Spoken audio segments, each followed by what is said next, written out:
Madame la présidente, madame la première ministre, mesdames et messieurs les membres du gouvernement, chers collègues, nous voici donc réunis pour débattre d'une nouvelle motion de censure suite à l'engagement de la responsabilité du gouvernement sur la troisième partie du projet de loi de financement de la sécurité sociale pour 2023.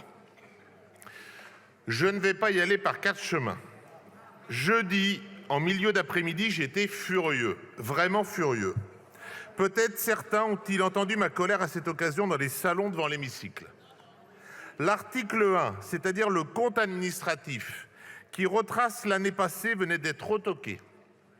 Après 5 heures de discussion générale, par ce rejet, nous actions collectivement la mise en œuvre d'un 49.3 rapide.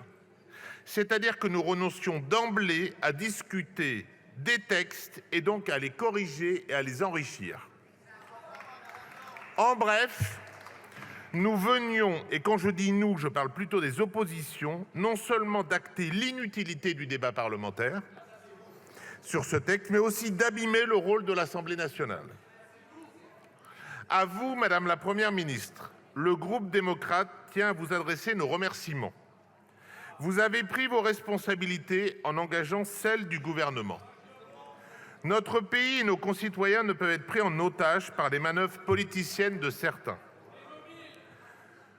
Dans ce climat social aussi tendu par les conséquences du conflit en Ukraine, notamment sur les questions énergétiques et d'inflation, l'action est une obligation.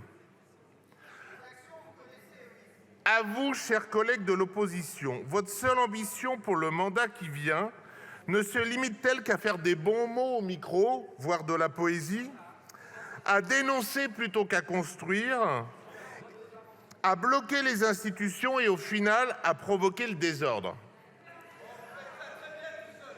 Je sais bien que chaque formation politique se fixe comme objectif de remporter les prochaines présidentielles, mais à titre individuel, en tant que député, n'avez-vous ni l'envie, ni l'honneur, devrais-je dire, de porter ici ou là des combats qui vous tiennent à cœur? 5 ans à être contre tout d'emblée, quel pourrait en être le sens? Pour certains, ce sera même depuis 10 voire 15 ans qu'ils seront dans cette opposition totalement stérile. Sur un sujet comme le PLFSS, il y a forcément de la place pour faire avancer des débats qui dépassent largement les logiques partisanes. Mais par votre attitude, vous avez délibérément choisi de laisser le gouvernement décider entièrement seul. Soyons clairs, je ne pense pas un instant qu'il soit possible que vous votiez en faveur du budget de la sécurité sociale.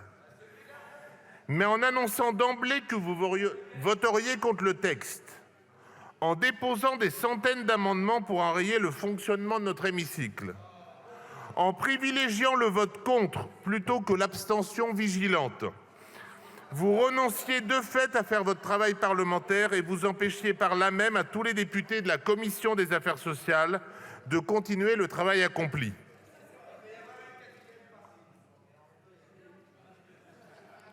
Car n'en déplaise à certains, il y a eu un débat de qualité en Commission des affaires sociales. Et ce débat a abouti. J'en profite pour remercier à cette occasion sa présidente et sa rapporteure générale pour la sérénité des débats et le respect dans les prises de parole.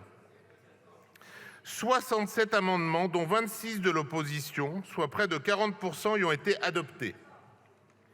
À titre de comparaison, les groupes LR et socialistes ont fait adopter chacun plus d'amendements que le groupe démocrate que j'ai l'honneur de représenter ce soir. La liste des amendements retenus par le gouvernement montre que les débats en commission des affaires sociales ont été d'une grande utilité. Que ce soit sur la clause de sauvegarde sur le médicament, sur la prolongation du dispositif TODE, sur le report du recouvrement de l'Agirc-Arrco aux URSSAF, il y a eu des avancées. Elles auraient pu être consolidées par un débat de conviction en hémicycle, mais vous l'avez rendu impossible. Demain, nous aborderons la 4e partie du PLFSS, celle qui concerne la prévention, l'accès aux soins, le soutien à l'autonomie des personnes âgées, la politique familiale ou encore la fraude. Est-ce que nous allons adopter la même attitude de blocage d'emblée, donc de renoncement in fine? Est-ce que nous allons au contraire saisir pleinement les opportunités que nous permet la nouvelle configuration de l'Assemblée? Personne n'a la majorité absolue, vous l'avez suffisamment répété. De fait, seuls des amendements de compromis peuvent se dégager. Ils seront peut-être pas assez pour certains, ou peut-être de trop pour d'autres. Mais ils seront assurément une avancée pour les Français. Je ne vais prendre qu'un exemple, les déserts médicaux. Je pense qu'il n'y a personne d'un bout à l'autre de ces bancs qui n'en conteste le constat. Et nous devrions tous reconnaître que quoi que nous fassions, il n'y aura pas assez de médecins qui sortiront de la fac dans les toutes prochaines années. Alors nous devons agir. Car c'est la demande de nos concitoyens. Faut-il empêcher certains à s'installer dans des zones surdotées ou le conditionner à un exercice partiel dans les territoires en difficulté?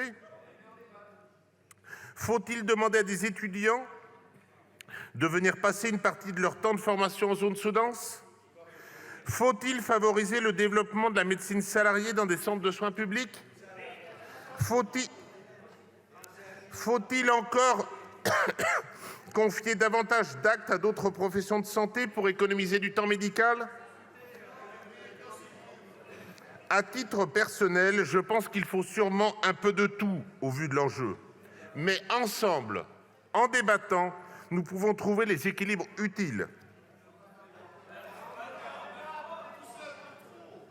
Comment? En ne préemptant pas le débat par des centaines d'amendements. En s'écoutant et en votant quelquefois pour, car n'ayez crainte, personne ne va croire que la NUP, ou vous les LR, ou vous, le RN, allez devenir des aficionados de la majorité. Mais nous aurons fait œuvre utile à la fois pour les Français et à la fois pour notre démocratie. Dans ce contexte, Madame la Première ministre, le groupe démocrate, modem et indépendant veut ici vous réaffirmer avec force sa confiance pleine et entière dans votre conduite du gouvernement et dans la mise en œuvre du projet de la République. Il s'oppose fermement à cette motion de censure et forme donc le vœu que les débats, qui s'ouvriront rapidement sur la 4e partie du texte relative aux dépenses, permettra une discussion plus sereine et plus aboutie. L'Assemblée nationale a l'opportunité d'enrichir le texte. Qu'elle s'en saisisse. C'est ce que les Français attendent d'elle. Je vous remercie.